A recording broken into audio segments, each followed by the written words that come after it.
네, 안녕하세요. 오늘은 열왕기하 23장입니다. 성전에서 발견된 그 언약책 한 권, 이게 이제 요시야 왕 시대를 완전히 뒤흔든 종교개혁의 시작점이 되거든요. 이 책 하나가 어떻게 한 나라의 운명을 바꿨는지 오늘 그 이야기를 좀 따라가 보려고 합니다. 시작은 이래요. 요시야 왕이 모든 백성을 모아놓고 이 언약책을 읽어줘요. 아마 이게 신명기의 초기 형태 아니었을까? 뭐 그렇게 추정들 하죠. 그리고 왕부터 시작해서 남녀노소 할 것 없이 모두가 정말 마음과 뜻을 다해서 하나님께 순종하겠다 이렇게 맹세를 합니다. 근데 여기서부터 이제 진짜 엄청난 변화가 시작되는 거죠.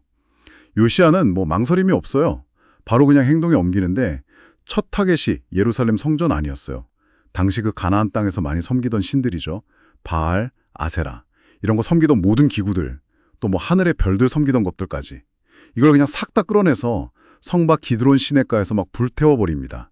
심지어 그 죄는 그 옛날 우상 숭배의 중심지였던 베델까지 가져가서 뿌려버릴 정도였어요. 네, 맞아요. 여기서 진짜 주목해야 할 게 그 개혁의 철저함이에요. 이게 그냥 보여주기식이 아니라는 거죠. 그 전에 다른 유다 왕들이 세웠던 우상숭배 제사장들이 있었잖아요. 그 사람들 다 파면시키고요. 성전 안에 있던 아세라 목상, 뭐 일종의 여신상 같은 거죠. 그것도 꺼내서 불사르고 완전히 가루로 만들어서 어디다 뿌리냐면 일반 백성들 무덤 위에다 뿌려버려요. 와, 무덤이에요. 그건 정말 상징적인 의미가 크네요. 그렇죠. 더럽힌다는 의미가 강한 거죠.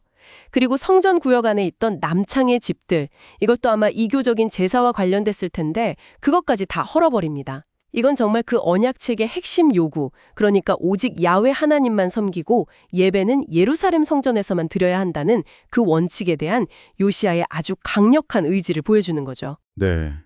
개혁이 여기서 멈추지 않고 유다 전역으로 확산됩니다. 북쪽 게바에서 남쪽 부엘세바까지. 오랫동안 지역별로 있었던 그 산당들 있잖아요. 이걸 다 부정하게 만들어버려요. 더 이상 거기서 제사 못 드리게. 그리고 예루살렘 근처 흰놈 골짜기에서 있었던 그 끔찍한 풍습, 자기 자녀를 몰렉신에게 불태워 바치는 거, 이것도 완전히 금지시키고요. 태양 숭배랑 관련된 것들도 다 없애버려요. 태양에게 바쳤던 말, 태양 수레 이런 거 다 제거하고 불태워버립니다. 심지어 수백 년 전으로 거슬러 올라가요. 솔로몬 왕 때 외국 부인들을 위해서 지어줬던 이방신들의 산당들. 그것까지 다 더럽히고 거기에 있던 석상이나 아세라 목상 다 깨부수고 그 자리를 뭘로 채우냐면 사람 해골로 채워요.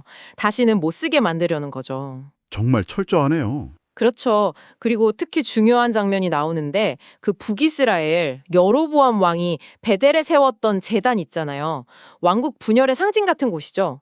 거기를 허물고 불사르는데 이게 사실 수백 년 전에 어떤 하나님의 사람이 했던 예언이 그대로 이루어지는 순간이었거든요. 그 예언 성취군요. 네, 그러면서도 요시야가 또 세심한 게 그 예언을 했던 선지자의 무덤은 알아보곤 그 뼈는 건드리지 말라고 명령을 해요. 보존하라고. 이야, 그런 디테일까지. 자, 이렇게 대대적인 정리를 한 다음에 요시야가 뭘 하냐면 언약책에 쓰인 대로 유월절을 지킵니다.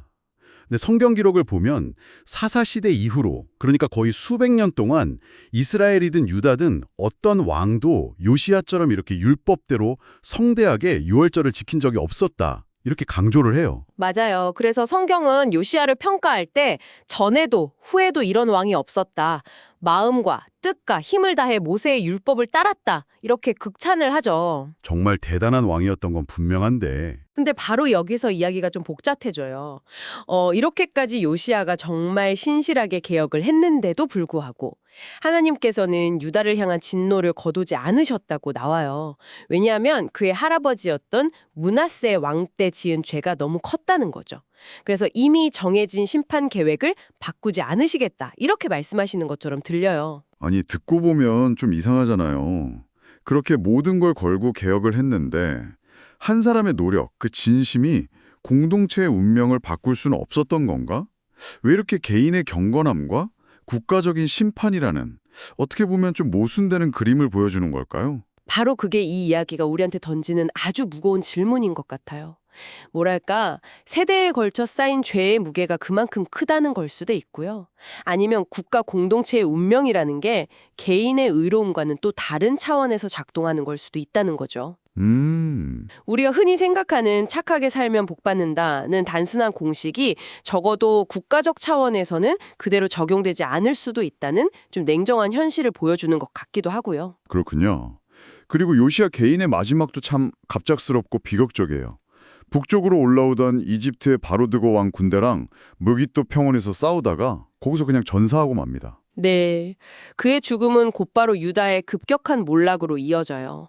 백성들이 왕으로 세웠던 아들 여호아하스. 이 왕은 석 달 만에 이집트로 끌려가서 거기서 죽고요. 그리고 이집트 왕이 요시야의 다른 아들 엘리야김을 왕으로 앉히는데 이름까지 여호야김으로 바꿔버려요. 완전 꼭두각시 왕이죠. 아, 이름까지 바꿔서요? 네. 그러고는 유다의 엄청난 양의 은과 금을 조공으로 바치게 하고요. 안타깝게도 이 두 아들 여호아하스랑 여호야김 둘 다 하나님 보시기에 악한 왕이었다고 기록됩니다. 결국 요시야가 그렇게 애써 쌓아올렸던 개혁의 결과들이 아주 빠르게 무너져 내리는 거죠. 참, 결국 열왕기하 23장은 한편으로는 정말 경건했던 왕의 눈부신 개혁을 보여주지만 다른 한편으로는 그럼에도 피할 수 없었던 국가적인 심판이라는 그 무거운 현실을 우리에게 동시에 던져주는 것 같아요.